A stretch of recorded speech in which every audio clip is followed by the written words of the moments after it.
बारिश में अमीर बहू का बेघर गुफा में ससुराल। सुरेश अपने छोटे बेटे का रिश्ता पक्का करके पूरे परिवार के साथ घर के लिए निकल जाता है। लड़के वालों के जाते ही शकुंतला अपनी बेटी से कहती है, प्रिया बेटी, लड़के वाले तो अच्छे हैं, वो हमारी बराबरी के नहीं, तू वहाँ कैसे रहेगी? माँ, आप लोगों ने मुझे पढ़ा लिखा कर इस काबिल बना दिया है कि मैं अपना ख्याल खुद रख सकूं। आप चिंता मत करो, मैं बहुत खुश रहूंगी। और आप ही तो मुझे बताती थी ना कि जब मैं छोटी थी तब पापा आपको और मुझे लेकर गांव से शहर आए थे, और जब इन 25 सालों में अकेले पापा ने इतना सब कुछ कर लिया तो मैं भी करके दिखाऊंगी। शकुंतला, जब हमारी बेटी कह रही है तो हमें अपनी बेटी पर विश्वास रखना चाहिए। बेटा, हमारा आशीर्वाद तुम्हारे साथ है। प्रिया दिवाकर को पसंद करती थी, इसलिए उसके माता पिता उसकी खुशी के लिए उसका रिश्ता दिवाकर से करवा देते हैं। तो वहीं जब सुरेश अपनी बेटे बीवी के साथ घर आता है तो भाभी देखो, भैया पापा माँ आ गए हैं। पापा, रिश्ता पक्का हो गया ना? हाँ बेटा, और अगले महीने शादी की डेट भी डल गई है। दिवाकर का रिश्ता लगने की वजह से पूरा परिवार खुश होता है। और शाम को जब पूरा परिवार एक साथ खाने के लिए बैठता है तो राजू को न देखकर सिमरन परेशान हो जाती है। काजल, तुमने राजू को देखा? बहुत देर से नहीं दिख रहा। भाभी, वो बाहर ही खेल रहा था, मैं देखकर आती हूँ। काजल बाहर राजू को ढूंढती है पर वो नजर नहीं आता। अब पूरा परिवार राजू को ढूंढता है और पड़ोस के बच्चे पिंकी उनसे कहती है, अंकल, राजू और गांव के सभी बच्चे जंगल में गुफा में खेल रहे हैं। मैंने उनसे बोला शाम हो गई है, घर चलो, पर उन्होंने मेरी बात नहीं मानी। जंगल में गुफा? बेटा, तुम हमें ले चलो।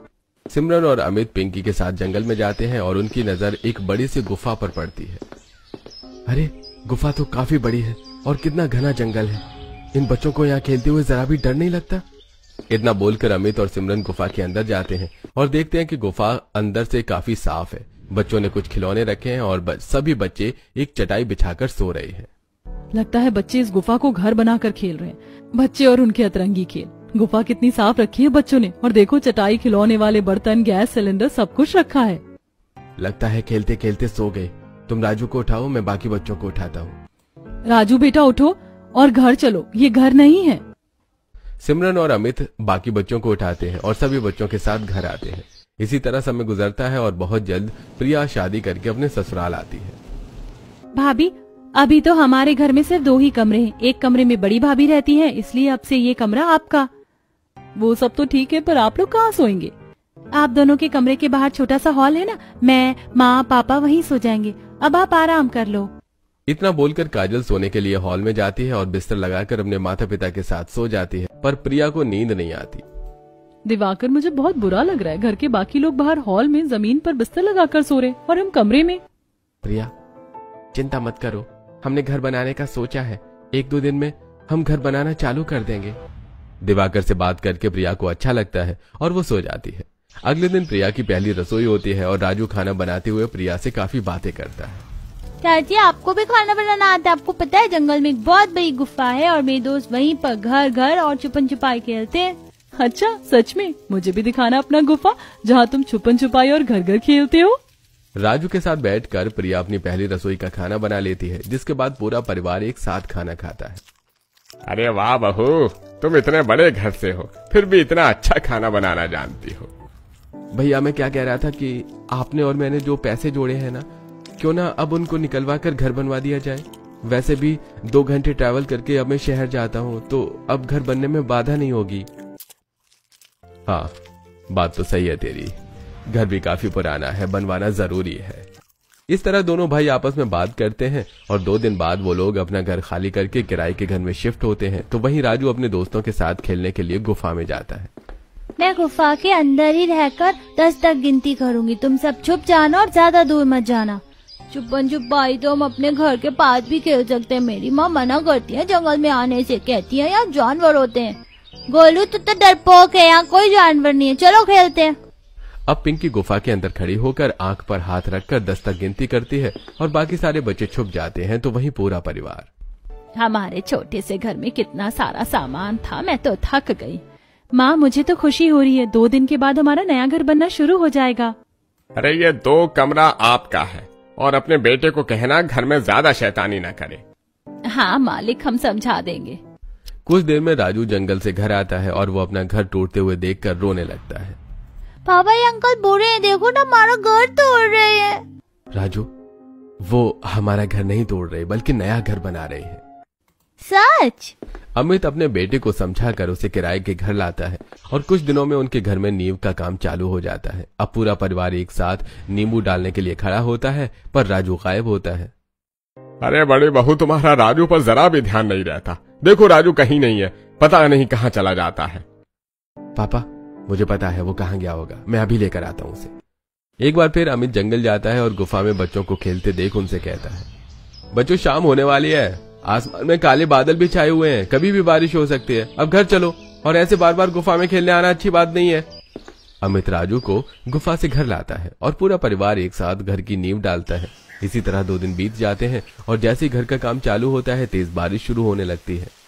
ये लो, बारिश का महीना भी शुरू हो गया, अब घर का काम कैसे होगा? इससे तो अच्छा हम 2-3 महीने बाद घर का काम चालू करवाते।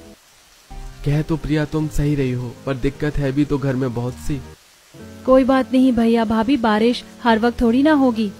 बारिश को देखकर दिवाकर, अमित, सुरेश थोड़े परेशान होते हैं, पर वो लोग सो जाते हैं। इसी तरह 2 दिन बीत जाते हैं और बारिश थमने का नाम नहीं लेती, जिस वजह से अमित की फैक्ट्री का काम बंद हो जाता है। तो वहीं सुरेश भी अपनी मजदूरी का काम नहीं कर पाता। साथ ही अब दिवाकर भी ऑफिस नहीं जा पा रहा होता है। 3 दिन हो गए हैं, मैं इस बारिश की वजह से ऑफिस नहीं जा पा रहा हूँ। मालिक को कैसे समझाऊं हमारे गाँव की क्या हालत है। कम वक्त इस बारिश को भी तभी शुरू होना था जब हम अपने घर का काम शुरू कर रहे थे। इस बार बारिश का महीना जल्दी शुरू हो गया। अरे कोई बात नहीं भाग्यवान, 2-3 महीने ही बारिश का सीजन होता है और जरूरी नहीं कि हर दिन बारिश हो। 2 से 3 दिन में बारिश रुक जाएगी।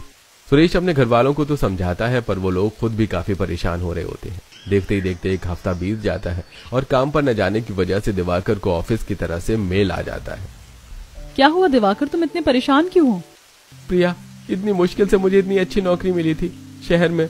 सोचा था घर बनाएंगे, पूरा परिवार अपने अपने कमरे में आराम से सोएगा, इस बारिश में हमें कोई दिक्कत नहीं होगी। पर इस बारिश की वजह से मैं पिछले 1 हफ्ते से काम पर नहीं जा पा रहा। मेरे पास मेल आ गई, अगर 2 दिन के अंदर मैं ऑफिस नहीं गया तो वो लोग मुझे काम से निकाल देंगे। ऐसा ही हाल कुछ मेरा भी है। जब भी बारिश होती है हमारे मालिक को कुछ महीने के लिए फैक्ट्री बंद करनी पड़ती है। कोई बात नहीं, ये बारिश बंद होते ही सब ठीक हो जाएगा और अभी हमारे पास पैसे हैं, घर भी बन जाएगा। आशा के परिवार के पास घर बनाने के लिए अभी पैसे थे, इसलिए वो ज्यादा परेशान नहीं होते और आराम से सो जाते हैं। पर शायद अभी उनकी जिंदगी में और दुख आने बाकी थे। जब पूरा परिवार चैन से सो रहा होता है तो उसी रात कुछ चोर आकर मालिक और सभी किराएदारों के घर में चोरी करके चले जाते हैं और अगली सुबह, अरे मैं तो लुट गया, बर्बाद हो गया। मेरे पास 50,000 कैश रखे थे, सारे पैसे गहने चोरी हो गए। माँ जी, हमने जो भी अपनी पेटी में 2 लाख रुपए रखे थे वो भी गायब है। लगता है चोर ने ना सिर्फ मालिक के घर में चोरी करी बल्कि हम किराएदारों को भी नहीं छोड़ा। अरे अब हम क्या करेंगे, हम लोगों को इतनी बड़ी रकम निकालनी ही नहीं चाहिए थी। घर में चोरी होने की वजह से पूरा परिवार सदमे में आ चुका था। इसी तरह 3 दिन बीत जाते हैं और मालिक आकर उनसे किराया मांगने लगता है।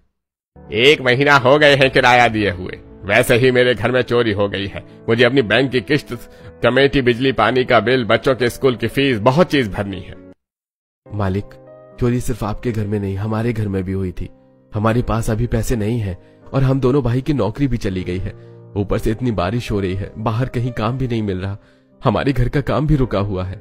अरे हाँ, तो इस बारिश में क्या तुम अकेले फंसे हो? हम भी फंसे हुए हैं और बाहर बहुत सारे किराएदार भटक रहे हैं जो मुझे एडवांस पैसे देने को तैयार हैं। अगर आज शाम तक किराया नहीं दिया तो घर खाली कर देना भाई। मकान मालिक धमकी देकर चला जाता है, जिसके बाद पूरा परिवार परेशान हो जाता है और अपना सामान पैक करने लगता है। हमें इस महीने घर का काम चालू ही नहीं करना चाहिए था। पुराना ही सही, पर हमारे सर पर छत तो थी। हमने तो अपने पैरों पर खुद ही कुल्हाड़ी मार ली। अब हम इस बारिश में कहाँ जाएंगे? न काम है और ना ही हाथ में पैसे। समझ नहीं आ रहा क्या करें। अभी तो हमें कमरा खाली करना होगा। देखते हैं, क्या पता हमारा कोई पड़ोसी मदद कर दे। पूरा परिवार अपना सारा सामान लेकर अपने मोहल्ले में आते हैं और अपनी एक पड़ोसन के घर में सारे सामान रखकर कुछ समय के लिए बैठ जाते हैं।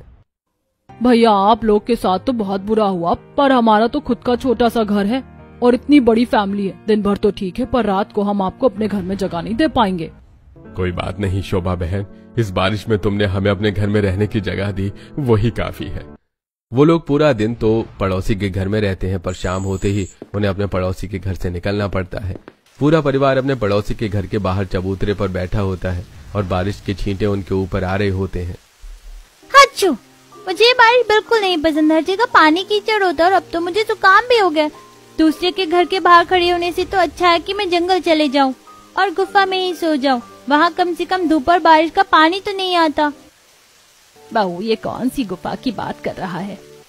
सिमरन अब पूरे परिवार को जंगल की गुफा के बारे में बताती है, जिसके बाद प्रिया अपने परिवार से कहती है, आखिर हम सारी रात इस बारिश में किसी के घर के बाहर तो नहीं बैठे रह सकते। राजू सही कह रहा, अगर उस गुफा में बारिश का पानी नहीं आता तो हमें वहीं चलना चाहिए। वैसे भी अपना घर अपना ही होता है, चाहे वो गुफा हो या पक्का मकान, और अगली सुबह हम कोई ना कोई इंतजाम कर लेंगे। अभी रात बिताने के लिए गुफा में ही चलते हैं। ना हाथ में पैसे हैं, ना नौकरी है, और ना ही रहने के लिए घर। मुझे भी लगता है कि हमें प्रिया की बात मान लेनी चाहिए। प्रिया के सुझाव देने पर पूरा परिवार बारिश में भीगते हुए जंगल की ओर जाता है और कुछ ही देर में वो लोग गुफा के अंदर जाते हैं। गुफा के अंदर काफी अंधेरा होता है और पूरा परिवार गीला होने की वजह से ठंड से कांप रहा होता है।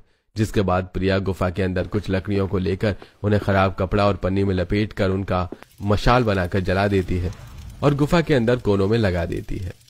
इस मशाल के जलने से गुफा के अंदर थोड़ी गर्मी भी रहेगी और रोशनी भी रहेगी। राजू, तुम्हें ठंड लग गई है, तुम कपड़े बदल लो।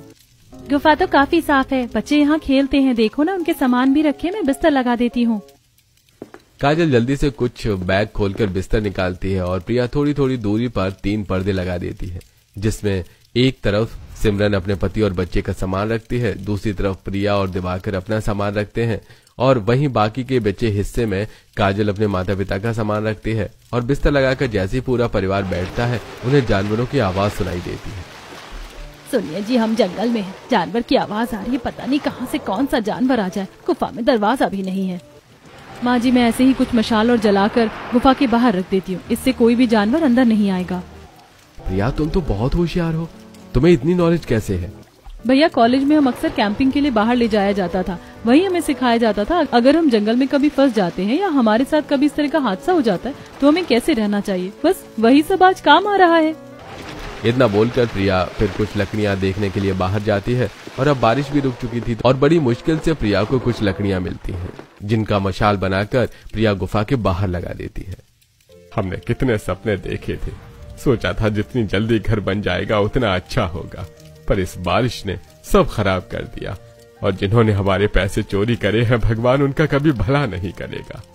मुझे तो भूख लग रही है, राजू भी भूखा ही सो गया। मैंने कुछ रोटी और कुरकुरे मट्ठी जैसी चीज डब्बे में भर ली थी, आज रात यही खाकर सो जाते हैं।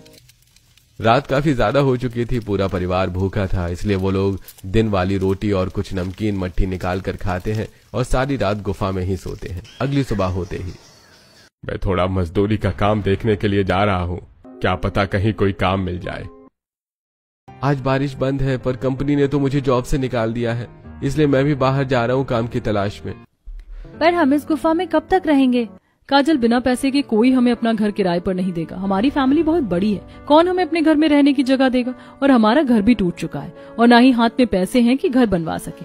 इसीलिए जब तक हाथ में पैसे नहीं हो जाते हमारा घर नहीं बन जाता। हमें इस गुफा में ही रहना होगा। दीदी, चलिए गुफा के बाहर खाना बनाते हैं। अमित, सुरेश और दिवाकर काम की तलाश में बाहर जाते हैं तो वहीं प्रिया सिमरन के साथ मिलकर गुफा के बाहर मिट्टी का चूल्हा बनाती है और सूखी लकड़ी लाकर खाना बनाने लगती है। बहू, हम इस गुफा में कैसे रहेंगे? कुछ ही दिन में राशन भी खत्म हो जाएगा और हम अपनी रसोई बाहर नहीं रख सकते। ये जंगल है, रात को किसी भी वक्त कोई जानवर आ गया तो। आप सही कह रही है माँ जी, पर जब तक घर और पैसों का इंतजाम नहीं हो जाता हमें इस गुफा में ही रहना होगा। शाम को जब जेठ जी, पापा जी और दिवाकर जी घर आएंगे तो मैं उनसे कहूंगी कि जंगल के पीछे पहाड़ी से कुछ बड़े पत्थर तोड़कर ले आएं।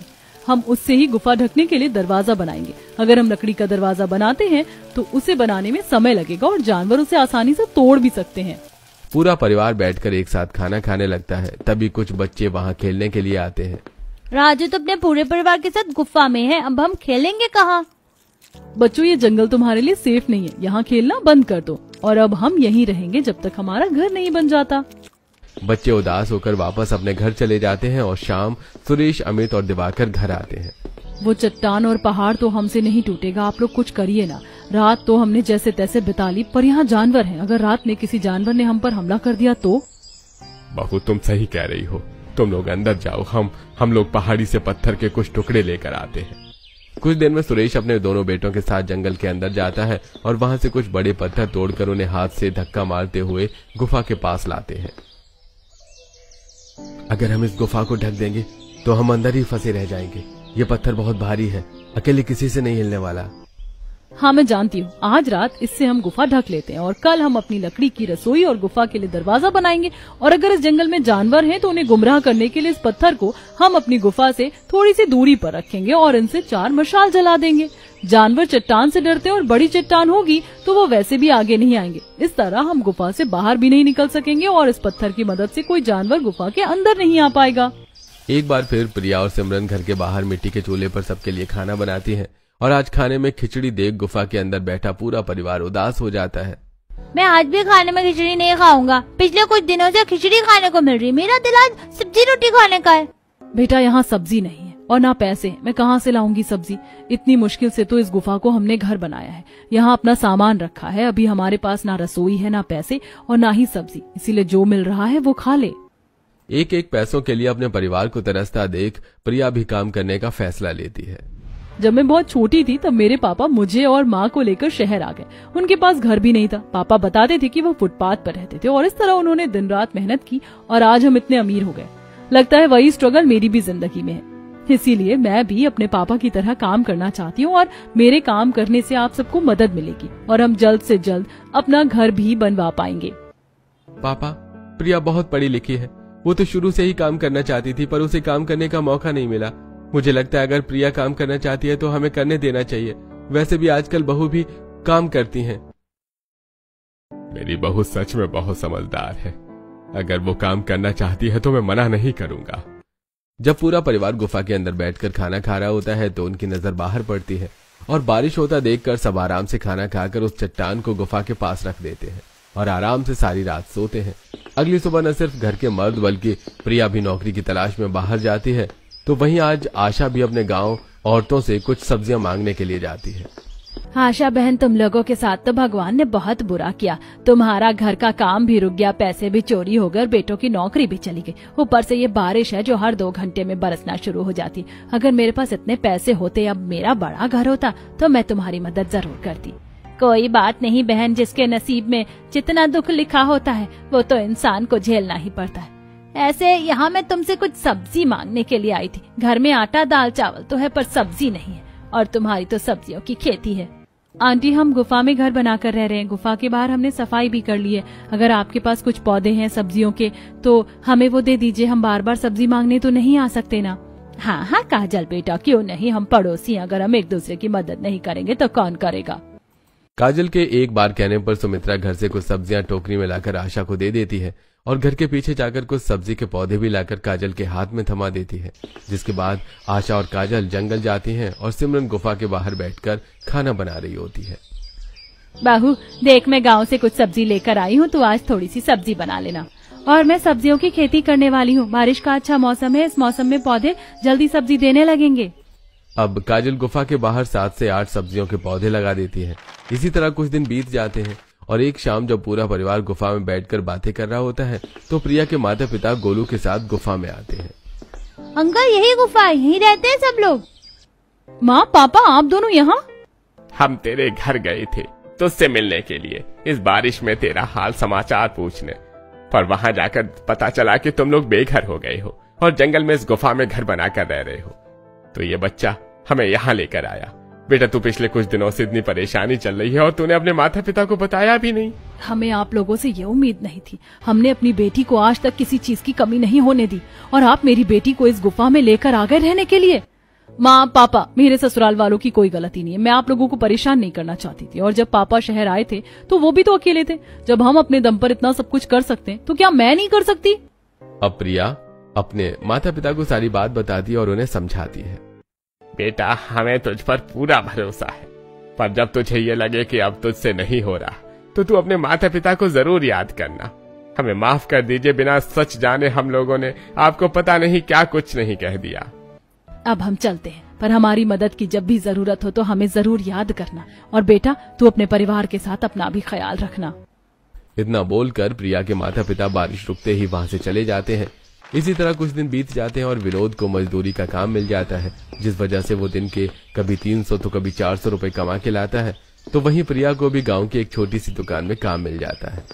आप लोग चिंता मत कीजिए, पापा और मेरे पैसे से घर तो नहीं बन सकता, पर हमारा गुफा घर का खर्चा जरूर चल सकता है। और मेरी कपड़ों की शॉप ज्यादा दूर नहीं है, बस जंगल के बाहर निकलते ही 10 मिनट की दूरी पर है। कितनी भी बारिश हो जाए मैं आराम से चली जाऊंगी। प्रिया, तुम्हें नौकरी मिल गई, पर मुझे और भैया को काम नहीं मिला। बारिश बंद होने के बाद भैया को भी फैक्ट्री का मालिक बुला लेगा। पता नहीं अब मैं कभी काम कर भी पाऊंगा या नहीं। आप दुखी क्यों होते हैं, आपको भी नौकरी मिल जाएगी। वैसे दीदी को सुबह और दोपहर में खाना बनाने में बड़ी दिक्कत होती है। अब हमें एक छोटी सी रसोई बना लेनी चाहिए, पता नहीं हमारा घर कब तक बन पाए। खुली रसोई देखकर अगले ही दिन प्रिया और सुरेश काम के लिए चले जाते हैं। वहीं अमित और दिवाकर लकड़ियां काटने लगते हैं और जैसी बारिश होती है पूरा परिवार गुफा के अंदर चला जाता है। माँ, चाची ने इस गुफा को बिल्कुल घर बना दिया। देखो ना, पर्दे लगा दिए हैं और 3 छोटे छोटे कमरे बना दिए और सारा सामान भी हमारा कितने अच्छे से एक पत्थर के ऊपर चाची ने रख दिया। मुझे तो अब अपना गुफा का घर भी अच्छा लगने लगा है। सही कह रही थी प्रिया बहू, अपना घर अपना ही होता है, चाहे फिर गुफा ही क्यों ना हो। भैया, लगता है ये बारिश हमारे लिए पनौती है। जब कुछ अच्छा काम करने जाओ तभी हो जाती है। अब ये बारिश रुके तो हम अपनी लकड़ी की रसोई बना पाए। गुफा के अंदर बैठा पूरा परिवार बारिश के रुकने का इंतजार करता है। तभी बारिश में भी दुकान में बैठकर प्रिया बिल बनाने का काम कर रही होती है। बाहर कितनी तेज बारिश हो रही है, पता नहीं दीदी की रसोई बन पाई होगी या नहीं। कुछ ही देर में बारिश रुक जाती है और एक बार फिर दिवाकर और अमित बाहर आते हैं और लकड़ियां काटकर उन्हें जोड़कर 3 से 4 दिनों के अंदर गुफा के बाहर ही अपनी एक छोटी सी रसोई बना लेते हैं। इसी तरह कुछ दिन बीत जाते हैं और अब 2 या 3 दिन पर बारिश होती, जिस वजह से अमित का मालिक भी उसे फैक्ट्री आने के लिए फोन करता है। माँ, आज मैं बहुत खुश हूँ। मालिक का फोन आया था, उसने कहा है कि कल से हम सभी कर्मचारी फैक्ट्री आ सकते हैं। लगता है भगवान को हम गरीबों पर दया आ गई। सब अच्छा हो रहा है, पता नहीं मेरी नौकरी कब लगेगी। एक बार बस मेरी नौकरी लग जाए तो मैं गांव में अपना रुका हुआ घर बनवाने का काम शुरू कर दूंगा। अब यहाँ और दिल नहीं करता रहने का। अमित की नौकरी लगने से परिवार वालों के सिर से एक बोझ कम होता है। इस तरह कुछ दिन बीत जाते हैं और काजल ने जो सब्जियों की खेती की होती है उसमें सब्जी लहराने लगती है। माँ देखो, आंटी ने जो हमें सब्जियों के पौधे दिए थे इनमें सब्जियां आ गई हैं। हम बैंगन को तोड़कर एक टाइम का खाना तो बना ही सकते हैं। माँ, आज मुझे बैंगन का भरता खाना है। हाँ बेटा, आज मैं तेरे लिए रोटी और बैंगन का भरता बनाऊंगी। कुछ देर में सिमरन सब्जियां तोड़कर रसोई में जाती है और बाहर तेज बारिश होने लगती है, पर वो अपनी छोटी सी रसोई में आराम से खाना बनाती है। अच्छा हुआ जो भैया ने लकड़ी की छोटी सी रसोई बना दी। अब बाहर कितनी ही बारिश क्यों ना हो जाए, आपको खाना बनाने में परेशानी नहीं होगी। काजल, देवर जी की नौकरी लग जाए तो हमारी मुसीबत टल जाएगी। कैसे इस गुफा में हमने 2 से 3 महीने बिता दिए, पता ही नहीं चला। बारिश के मजे लेते हुए सिमरन खाना बनाती है और बारिश रुकते ही शाम को पूरा परिवार घर आता है, जहाँ सब आराम से खाना खाते हैं और दिवाकर अपने घर वालों को एक खुशखबरी देता है। माँ, पापा, लगता है भगवान ने हमारी सच में सुन ली। मेरी भी नौकरी लग गई है और इस बार मेरी सैलरी पहले से भी ज्यादा है। अब आप देखना, 1 महीने बाद हमारे घर का काम फिर से शुरू होगा। बस कुछ महीने और फिर हमारा घर बनकर तैयार हो जाएगा। एक बार फिर पूरा परिवार अपने घर का सपना देखता है। इसी तरह समय गुजरता है। देखते ही देखते 2 महीने बीत जाते हैं। अब सुरेश और प्रिया के पैसे से घर चलता है, तो वहीं दिवाकर और अमित अपने पैसों से घर बनवाने का काम चालू करवाते हैं। भैया, लंच का समय हो गया, आप सब चाय पी लीजिए। बहन, भगवान सब देखता। तुम लोगों ने इतने दुख काटे, जंगल में गुफा में घर बना कर रहे, वहाँ खेती करी, रसोई बनाया, पर आखिरकार वो समय आ गया जब बहुत जल्द तुम्हारा अपना घर बनकर तैयार होगा और तुम लोग अपने घर में आओगे। सच में आशा बहन, तुम और तुम्हारे परिवार ने बहुत कुछ झेला है। आशा की नजरों के सामने उसका 3 कमरे का घर बनता है और पहले छत डालते ही पूरा परिवार अपना गुफा का घर खाली करके अपने घर में आते हैं। आज मैं बहुत खुश हूँ, हम अपने घर में आ गए। अभी हमारा घर पूरा नहीं बना, पर ये बहुत अच्छा है। यहाँ आकर मुझे बहुत सुकून मिल रहा है। पर माँ, हमारा घर तो अभी भी गरीबों वाला है। अमीरों वाला घर तो हमारा तब होगा ना जब इसमें भी रंग और प्लास्टर होगा। वो कब होगा? राजू, अब हम अपने घर में आ गए हैं ना, वो भी जल्दी हो जाएगा। अब पूरा परिवार अपने घर में रहकर अपने घर का बाकी का काम करवाते हैं और कुछ ही महीनों में उनका घर बनकर तैयार हो जाता है और धीरे धीरे अमित और दिवाकर की तरक्की होने लगती है। अब प्रिया भी बड़ी कंपनी में नौकरी करने लगती है, जिस वजह से उनकी गरीबी दूर हो जाती है और वो लोग भी एक अच्छी जिंदगी जीते हैं।